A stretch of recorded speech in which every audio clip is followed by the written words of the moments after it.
Alright, we're back. I'm Strategic Sully, and I'm here to bring you all your tips, your tricks, your strategies you need to dominate at mobile gaming. With that being said, let's get into some Clash Royale today on the main account. Show you guys what I have been up to. We are at an all-time high of 42-46. It's madness. This is the deck that I am using in ladder play for trophies that got me to this all-time high.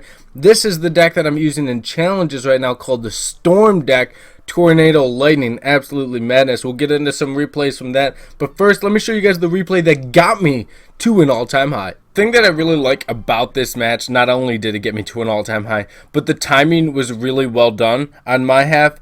I would say that if my placement and timing for when I dropped things where wasn't so precise, I probably would have lost this match because he out-leveled me and had the Royal Giant out-leveling me too.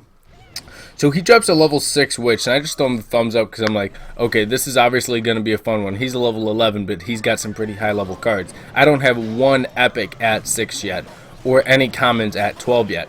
And that's what he's got for his Royal Giant, and he's got that level 6 witch. I log right there, push everything back. He does a little bit of damage, nothing too crazy. My prince dies, unfortunately. The archer is coming in, shoots one of my fire spirits, and watch that. One shot got off on the first fire spirit, and that makes it so that none of them can get to the tower. Pretty insane. That's why I throw the well played, because it's like, wow, he avoided that last fire spirit because of one last final shot from his archer. His witch is coming in level 6. I got my level 9 musketeer. She's a beast. Wish she was 10. He's got his Royal Giant. Now I'm going to furnace right here to distract the Royal Giant and then drop a prince right there. And right from the beginning of the match, I was talking to myself and I was like, you know what? I bet he's got a lightning. And I don't see it for a pretty decent amount of time. So that's why I'm okay with placing my furnace right there. But in my head, I thought he had the lightning. And then once it finally came out, I was like, wow, I'm glad I can know other people's deck without them even showing it to me. So, unfortunately, my first spirit only kills 2 of his spear goblins. He gets 1 shot off, but I was not going to respond with elixir through 1 spear goblin. That would have been a waste on my part. But now I have 9 elixir and he has 6. So I can build up with a serious push. I drop the Mega Minion, and then on top of that, I throw down the musketeer, and then the miner comes in front of the tower, and his witch doesn't know what hit her with this. I log that skeleton army, absolutely perfectly timed. I don't think my musketeer got 1 shot off. My musketeer is doing work to that tower. I dropped the furnace for the Royal Giant, and there's that lightning that I was talking about that I thought he had, and sure enough that he did. I logged that, pushed the Royal Giant back so he can't get another shot off. He is still up on me by about like 230 damage. My prince unfortunately dies before this witch can freaking leave the arena. He drops another witch. I got my musketeer coming in. I got my miner coming in now from the back of the tower so he can just get endless shots off, because I knew if I would have placed it in the front, he would have focused on the witch, and that's what I didn't want. He would have died faster with the skeletons hitting him. Now I got that Royal Giant that was locked onto my furnace. Miner back in the back of the tower. He lightnings again. I guard these archers and witch, and then proceed to musketeer, I would think. I zap and then Mega Minion, even better. I log right here. I wait. Watch this log. Boom. Here it comes in. Kills the spear goblins. Pushes the witch back. Hits the tower. Pushes the Royal Giant back. And that's because I waited. I didn't get too nervous with the log. I waited because I didn't want to just waste it on pushing the witch back when I could have gotten so much more value. And honestly, that log probably helped me win the match. Miner's going in with the log again. 38 damage left. Sure enough, that shovel gets me the win. Now, let's get into these replays. So in this replay, we are going against Andrew Oaks. I got the tornado and lightning keyed up, which is a lot of fun. Love starting with the furnace, though. He drops a knight to the left, and fire spirits are just doing some damage to that and to the tower. Come down with a log. Valkyrie had no chance at life.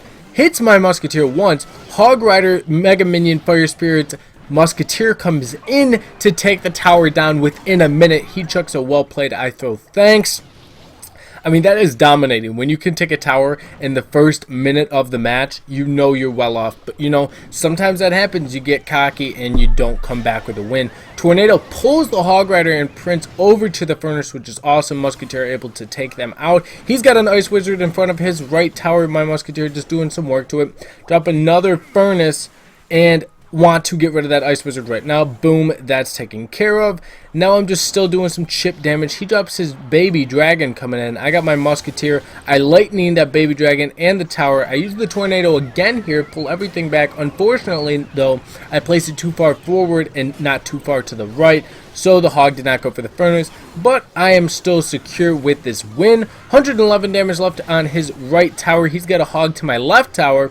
I'm able to distract that Valkyrie with the log and Furnace. Baby Dragon, Knight, Ice Wizard get taken out by lightning, and sure enough, I take the second tower with the Musketeer in the corner because she's an assassin. Let's get into another one. This one's a lot of fun. He's got the Royal Giant, the Skeleton Army. You guys can't see it yet, but he's got the Minion Horde and the Freeze. So a lot of interesting cards here. I log these Skeleton Army because he froze my guards and tower. So now I am good to go with the Hog Rider coming in because I know he doesn't have that Skeleton Army to completely annihilate my hog. I lightning down his Ice Wizard Musketeer. He's got a miner to my right tower. I don't really respond to that. I just want to save the elixir. My tower had enough hit points to deal with it. He's got a Royal Giant. Now I guard Mega Minion this Royal Giant and able to take it off before he gets a shot off. 551 left on his left tower. I want to say I go hog right here. Possibly go hog. Do I go hog? What happens? I am flip-flopping through cards. I go Musketeer in the back. He drops a Minion Horde.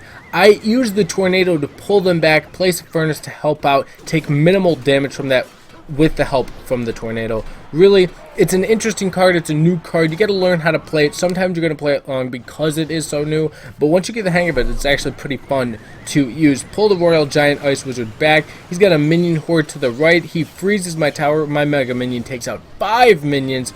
One's left. Not a problem for me. I got a hog log coming in. Mega Minion gets shot down by tower. He's got another Royal Giant. I place a Furnace. He's got a miner. He freezes Furnace and tower while his miner is now getting sucked in by that Tornado, able to pick up a nice win. Let's get into another one.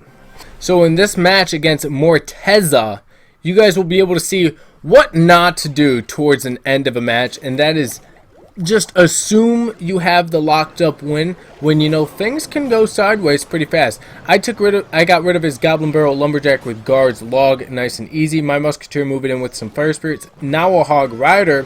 Fire Spirits take out Tombstone. Hog Rider Musketeer, deadly combo. Takes out the first tower again within the first minute. But this is how you guys can see how something can go south really fast towards the end of the battle. I drop another Furnace just to start doing that chip damage to the left. He's got a Giant coming into the right. I have guards. He drops Musketeer. And then I believe Mega Minion. I lightning those 2 troops in the back down, do damage to the Giant. Now I have a Musketeer with some Fire Spirits coming down to the left, just doing some extra damage. Mega Minion destroyed the Tombstone, but not the skeletons. 2 Furnaces now. Absolutely amazing. I love it. Guards for Lumberjack. Log for Got Barrel. I thought he would have learned his lesson the first time, but apparently not. 647 left on his left tower. I lightning his tower, his Musketeer, his Giant. Now he's coming in with the Giant Mega Minion. I deal with that easy the first time. Let's see how it goes for me the second time. He's got Lumberjack coming in. I log the Musketeer and the tower. Musketeer is shooting the Musketeer. Tornado does not damage the tower, unfortunately. Here comes the Mega Minion Giant. I drop my own Mega Minion, but hit survives, able to do massive amounts of damage to my left tower and actually take it down. 798 left on my right tower, 21 left on his left. I got to cycle back to my log quick. Boom, rolling it over for the win. Really nice, but that could have gone very south very quickly for me. So those were just a few matches. Let me show you guys the deck once again. This is the deck that I am using in challenges right now. Unfortunately, I opened up the chest off recording, but I ended up going 7-3. Not too bad for the first time using this deck. I recommend using it. It's a lot of fun, and it has a real badass name, the Storm deck. With that being said, guys, all my social media handles are right there. Boom. Links are down in the description. Check them out. Thank you for watching. Subscribe down below, and I'll catch you all in the next episode.